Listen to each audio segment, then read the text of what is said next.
बहुत ही गौरवमयी है। मैं मंच को प्रणाम करता हूँ और समझ हमारे तमाम कवि शायर हैं, यहीं से मैं कुछ कहने की कोशिश करता हूँ। हमारे मंच पे एक बड़ी शख्सियत बैठे हुए हैं, हमारे आदरणीय बाबा रुद्र जी, जिनकी 4 किताबें मंदिर यहाँ से हैं। तो मैं वही अपनी बात को शुरू कर रहा हूँ। एक शेर मुझे बड़ा अच्छा लगा है, तो मैं उसको पढ़ रहा था।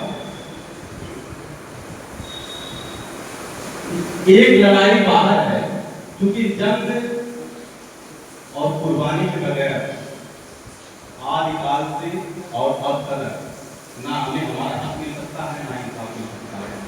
इसलिए जंग हमारे हिस्से में है, हमारी तकदीर में, हमारी नसीब में।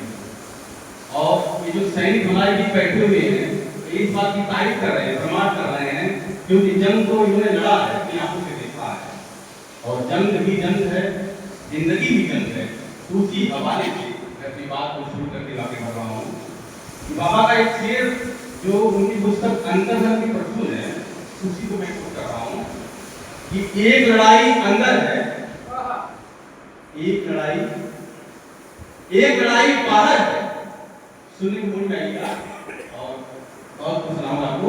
एक लड़ाई बाहर है, एक लड़ाई अंदर है। एक लड़ाई जैसे चाइना और पाकिस्तान हमारे बिल्कुल मुझे लगता है। एक लड़ाई बाहर है, एक लड़ाई अंदर। जैसे हम अपने आंतरिक मामलों से लड़ते रहते हैं, तमाम तरह की फीलिंग, जज्बात, भावनाएं, प्रतिबद्धता, द्वेष, तमाम चीजें। कि एक लड़ाई बाहर है, एक लड़ाई अंदर है। मैं ही जानूं कितना बड़ा मेरे गम का समंदर है, मेरे गम का समंदर है, मेरे गम का समंदर है।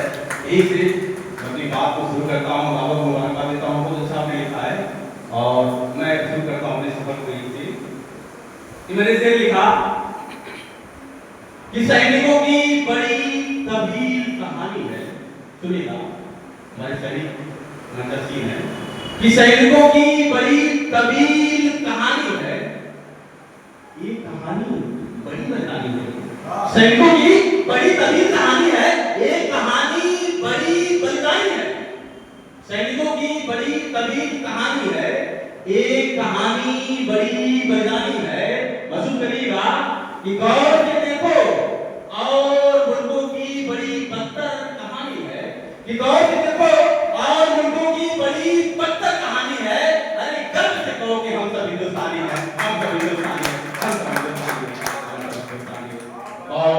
बहुत शुक्रिया, आपने मूड बना दिया।